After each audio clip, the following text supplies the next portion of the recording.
hace 20 años, del peor atentado perpetrado en España. Aquel 11 de marzo de 2004 en Madrid el terrorismo islámico asesinó a 192 personas y causó cerca de 2.000 heridos. A las 8 menos 20 de la mañana, estallaron 3 bombas en un tren, en la estación de Atocha. A los 3 minutos otros 3 atentados, 4 bombas en otro convoy a 500 metros de Atocha, en la calle Tellez, 2 bombas en el tren de la estación del Pozo, otra bomba en un tren en Santa Eugenia. Los primeros en prestar ayuda fueron los ciudadanos, que se encontraban cerca del lugar de los atentados, hasta que llegaron los servicios de emergencia.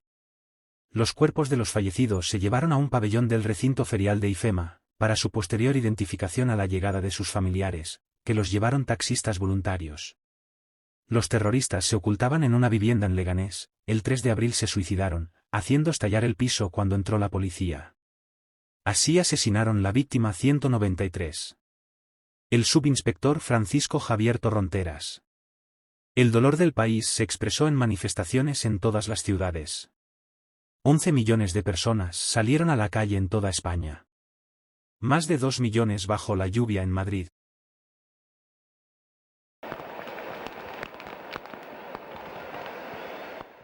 Todo el mundo recuerda que estaba haciendo el fatídico 11 de marzo de 2004, en el que todo cambió para siempre. El atentado más salvaje jamás realizado en territorio europeo, quedó grabado en la memoria individual y colectiva de todos los españoles, como uno de los momentos más negros de nuestra historia reciente. 20 años después, las imágenes que quedan son el testimonio manifiesto de que lo que allí ocurrió. Con motivo de este triste aniversario, El Independiente ha hablado con algunos de los fotógrafos que vivieron en primera persona aquella cobertura informativa. Ellos fueron los primeros en dar fe del horror, cuando todavía no éramos conscientes de todo lo que podía significar esa palabra. La crónica de Avanzadilla, que tuvo que dar testimonio gráfico de lo ocurrido aquella mañana de marzo, que aún hoy tantas heridas ha dejado sin cerrar. Sus lentes capturaron las imágenes que todavía nos acompañan como un doloroso y necesario recuerdo, pero sus ojos vieron más de lo que cualquier cámara pudo registrar. Veníamos de cubrir atentados de ETA, los fotógrafos ya estábamos muy acostumbrados, igual que los periodistas, a que sonase el teléfono y salir corriendo a ver qué te encontrabas. Pero nadie imaginaba la dimensión de lo que estaba ocurriendo. Aquello fue una situación en la que nadie sabía qué pasaba, ni cuándo iba a terminar, ni de qué manera.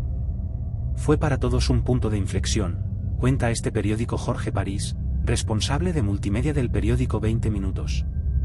París trabajaba como fotógrafo, pero la primera parte de los atentados, le tocó vivirla desde un punto de vista muy distinto, como sanitario, en el Cuerpo de Voluntarios de Protección Civil. Esa mañana cogí la ambulancia con mis 2 compañeros de dotación y nos tocó estar atendiendo víctimas, luego ya por la tarde es, cuando cojo la cámara y empiezo a documentar toda esa parte posterior del 11M, cuando se improvisaron los centros de transfusión de sangre, a los que acudió tanta gente, recuerda París. Mientras atendía a los heridos, hubo varios compañeros que le reconocieron, uno de ellos fue John Barandica, que entonces era el editor jefe de fotografía del periódico de Cataluña en Madrid. Llegamos hasta la calle Tellez, que era donde estaban sacando heridos y fallecidos. Ahí es donde me encontré con París empujando una camilla vestido de sanitario, no me acuerdo qué explicación me dio, apenas hablamos 15 segundos, lo único que me dijo fue, vete para allí, señalando hacia un polideportivo, Daoiz y Velarde, convertido en un hospital de campaña, relata Barandica a este periódico. Tenía la foto delante, pero no la hice y nunca me arrepentiré. Fui con mi mujer, Mavi Doñate, que también estaba cubriéndolo para RTVE, los dos nos encontramos con que el polideportivo estaba lleno de gente en el suelo, muertos y heridos, algunos muertos estaban tapados y otros no. Yo iba con mi cámara en ese momento, pero los dos dijimos, vámonos de aquí. Nos quedamos alucinados con lo que vimos. Tenía la foto delante, pero no la hice y nunca me arrepentiré. Podía haberla hecho desde fuera, desde el cristal de la entrada, pero no quise, no me pareció ético.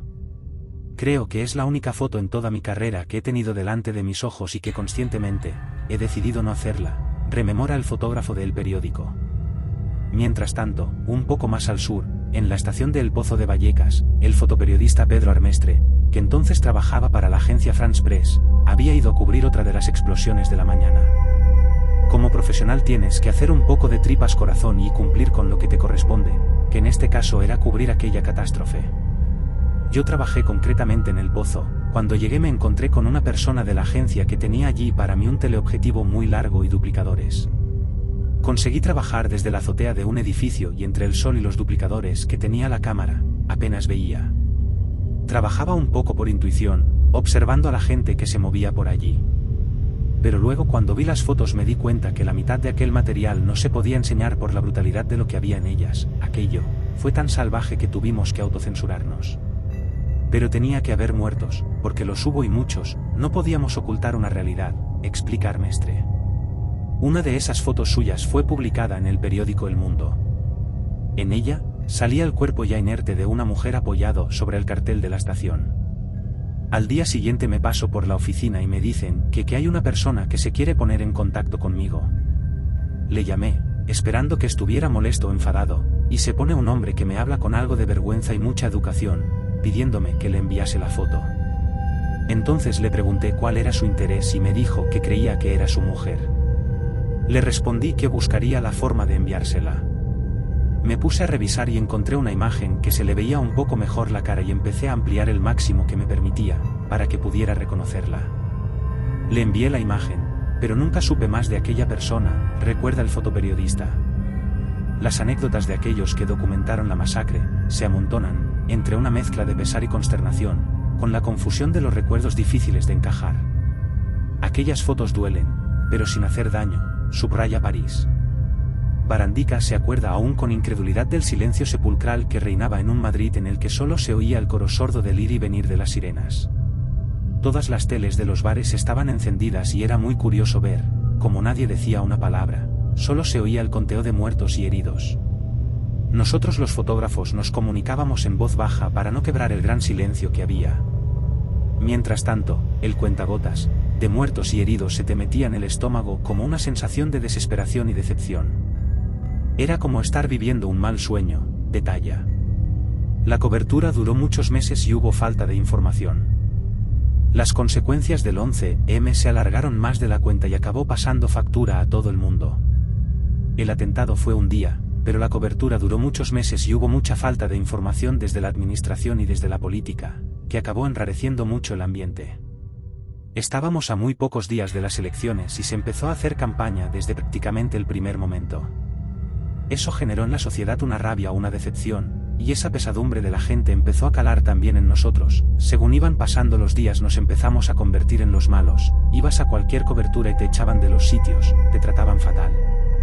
Aquel periodo fue muy complicado, lamenta Armestre.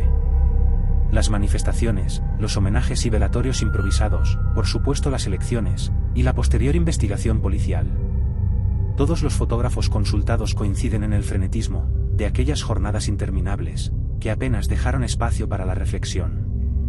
Por eso sus fotografías son uno de los mejores testimonios que quedan de un momento histórico marcado por la tristeza y la conmoción. El 11M dejó una herida muy complicada de cerrar y más aún de reparar. Muchos de los que documentaron, con sus imágenes el horror, han preferido guardar una especie de silencio consensuado para no revivir el dolor. En el caso de Armestre, reconoce no haber tenido nunca intención de volver a abrir el material. No es necesario revivir ese dolor, insiste. La verdad es que no he hablado nunca con otros compañeros de lo que ocurrió, creo que sin darnos cuenta nos ha afectado a todos y hemos preferido llevarlo a la carpeta del olvido, para seguir viviendo con cierta normalidad. Pero yo soy abiertamente partidario de recordar estas cosas, porque debemos un respeto a las víctimas, no solo a los que murieron, sino a sus familiares. Por eso debemos recordarlo, reflexiona Barandica. Una de las mejores iniciativas para que lo que ocurrió aquel jueves 11 de marzo, jamás cayera en el olvido, fue el homenaje que le dedicaron dos hermanos anónimos, con el libro Madrid in Memoriam, un libro y exposición inspirados en Iris New York del 11S. Los hermanos Burgos se pusieron en contacto con todo tipo de fotógrafos, profesionales y amateur, para construir una especie de crisol, que fuera capaz de contener todas las emociones y sentimientos inenarrables que se amontonaron en el imaginario colectivo de todos los madrileños.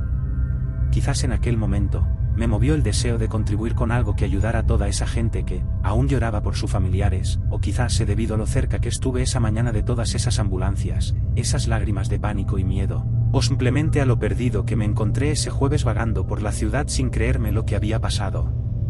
Quizás fue por todo eso.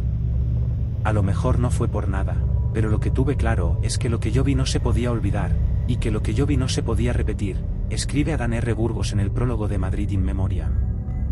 En él, colaboraron fotógrafos profesionales, como el propio Jorge París, quien señala que este libro marca un antes y un después, para el documentalismo reciente en España. Pero también fotoaficionados como Alejandro Muñiz, que en aquel entonces era estudiante de tercero de periodismo, y en sus palabras, testigo obligado del acontecimiento. Un proyecto común construido a través de la mirada de todos aquellos que han sido capaces de contar con imágenes, una historia que no cabe en palabras.